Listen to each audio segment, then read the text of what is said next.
Hello বন্ধুরা, শিখা spicy কুকিংয়ে আপনাদের সকল বন্ধুদের স্বাগত জানাই। বন্ধুরা, আজকে আমি নিয়ে চলে এলাম দহি মাটন রেসিপি। আর এই দহি মাটন রেসিপিটি এইভাবে বানালে যাদের মুখে খাওয়ার রুচি নেই তারাও চেটেপুটে খেয়ে নেবে, এতটাই সুস্বাদু হয় এই রেসিপিটি। তো বন্ধুরা, আপনারা সঙ্গে থাকুন আর একটি লাইক দিয়ে ভিডিওটি দেখা শুরু করুন। চলুন তাহলে দেখে নেই কীভাবে রান্নাটি করছি। তো দেখুন বন্ধুরা, এখানে একটা প্রেসার কুকার নিয়েছি। সেই প্রেসার কুকারে আমি মাটনগুলো ধুয়ে পরিষ্কার করে নিয়েছি, সেগুলো দিয়ে দিলাম। এবার দিয়ে দিব কিছু মশলা। তো মশলাটা আমি হাফ হাফ দিব, মানে পুরো রান্নাটাতে যতটা মশলা লাগবে তার হাফটা দিয়ে দিলাম। এখানে দিয়ে দিলাম শুকনো লঙ্কার গুঁড়া, আর দিয়ে দিলাম হলুদ গুঁড়ো, আর দিয়ে দিলাম স্বাদ অনুসারে লবণ। এখানে দিয়ে দিলাম আমি জিরা বাটা। স্বাদ অনুসার বলতে এখন যেটা সেদ্ধ করব সেই আন্দাজে আমি লবণটা দিয়েছি। দিয়ে দিলাম সাথে কিছুটা জল, মাটনটা সেদ্ধ করে নেব। তো আমি একটু এরকম ঝুলিয়ে নিলাম, আপনারা চাইলে হাতা দিয়ে নেড়ে নিতে পারেন। তো ঢাকনাটি লাগিয়ে দিয়ে আমি দুখানা সিটি দিয়ে এবার নামিয়ে নেব।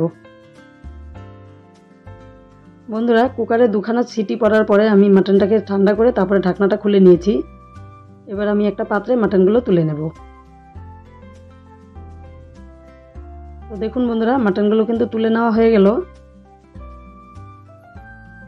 তো মাটনগুলো তুলে নেওয়ার পর আমি জলটা কিন্তু ফেলে দেইনি বন্ধুরা, জলটা আমি রেখে দিয়েছি। এই জলটা আমার পরে লাগবে। এবার একটা মশলা তৈরি করে নেব। তো দেখুন বন্ধুরা, মশলাতে আমি নিয়েছি আদা, রসুন আর কাঁচা লঙ্কা পরিমাণ মতো নিয়েছি। এবার আমি পেস্ট করে নেব। বন্ধুরা, কড়াইয়ে সর্ষের তেল গরম করে নিয়ে দিয়ে দিলাম জিরা তেজপাতা। এবার জিরা আর তেজপাতাটাকে কিছুক্ষণ ভেজে নিয়ে দিয়ে দিব পেঁয়াজ কুচিয়ে নিয়েছিলাম, সেই পেঁয়াজটা দিয়ে দিলাম। পেঁয়াজটাকে এবার কিছুক্ষণ ভেজে নেব।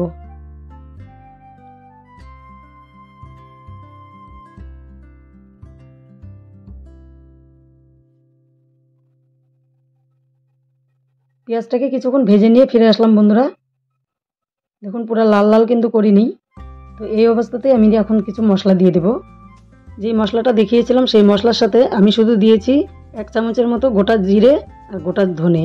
তো এটা দিয়ে একসঙ্গে পেস্ট করে নিয়েছি। এবার দিয়ে দিলাম লবণ, সামান্য পরিমাণ লবণ দেব, কারণ কি আগেও লবণ দিয়েছি। আর দিয়েছি কাশ্মীরি রেড চিলি পাউডার সামান্য পরিমাণ, আর হলুদ গুঁড়ো। একসঙ্গে ভালো করে কষিয়ে নেব। কারণ আমি যখন মাংসটাকে বয়েল করেছিলাম তখন কিছুটা শুকনো লঙ্কার গুঁড়ো দিয়েছিলাম, তো সেই জন্যই ঝালটা বুঝে শুনে দিতে হবে। তো মশলাটা দেখুন খুব সুন্দর করে কষিয়ে নেওয়া হয়ে গেছে। তো আরও একটু কষাবো আমি। এবার দিয়ে দিচ্ছি এখানে সামান্য পরিমাণ চিনি। বন্ধুরা, চিনিটা দিলে কালারটা যেমন দেখতে সুন্দর হয়, খেতেও কিন্তু দারুণ টেস্টি হয়। তো চিনি দেওয়ার পরে কিছুক্ষণ কষিয়ে নিলাম। এবার আমি বয়েল করা মাটনটা দিয়ে দেব।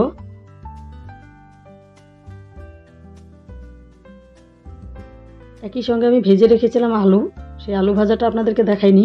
একটু নুন হলুদ দিয়ে তেলে ভেজে নিয়েছিলাম, সেই আলুটাকেও দিয়ে দিলাম। এবার আরও কিছুক্ষণ কষিয়ে নেব।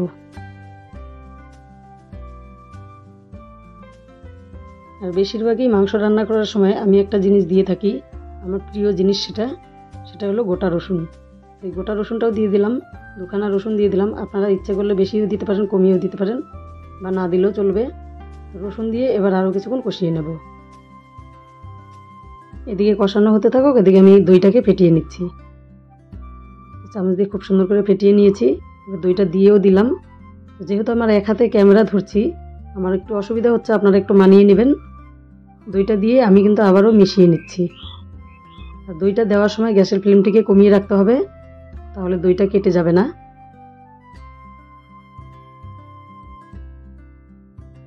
দেখুন বন্ধুরা, দই দেওয়ার পরেও কিন্তু আমি আরও 5 থেকে 7 মিনিট কষিয়ে নিয়েছি।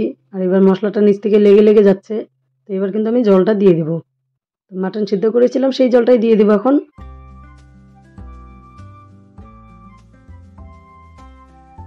এখানে আমি পুরো জলটাই দিয়ে দেব।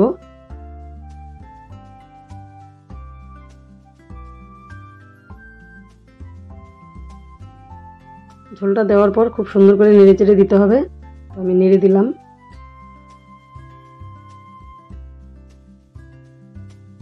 একটু ভালো করে নেড়ে দিতে হবে।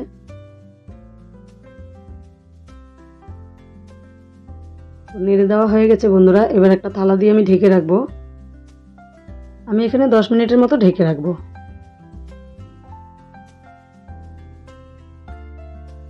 তো 10 মিনিট হয়ে গেছে, এবার ঢাকনাটাকে খুলে নেব।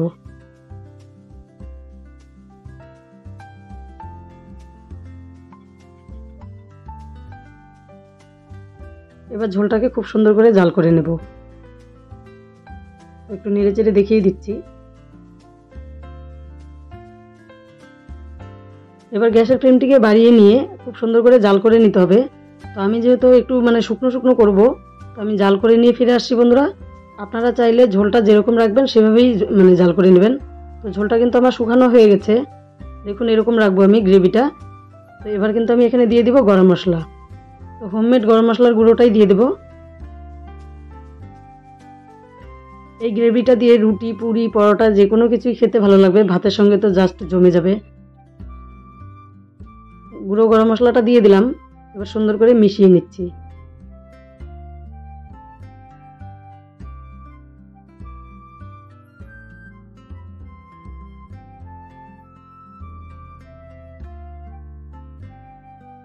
বন্ধুরা, গরম মশলা গুঁড়োটি দেওয়ার পর আমি কিন্তু খুব সুন্দর করে মিশিয়ে নিয়ে আরও 1 মিনিট জাল করে নিয়েছি। এবার কিন্তু আমাদের এই মাটন রেসিপির রান্নাটি পুরোপুরি কমপ্লিট। তো এই দহি মাটন রেসিপিটি দেখে আপনাদের কেমন লাগলো অবশ্যই কমেন্ট করে জানাবেন। ভিডিওটি ভালো লেগে থাকলে বন্ধুদের সঙ্গে ভিডিওটি শেয়ার করবেন। আমার এই ভিডিওটি সম্পূর্ণ দেখার জন্য আমার নতুন পুরনো সকল বন্ধুদেরকে জানাই অসংখ্য ধন্যবাদ।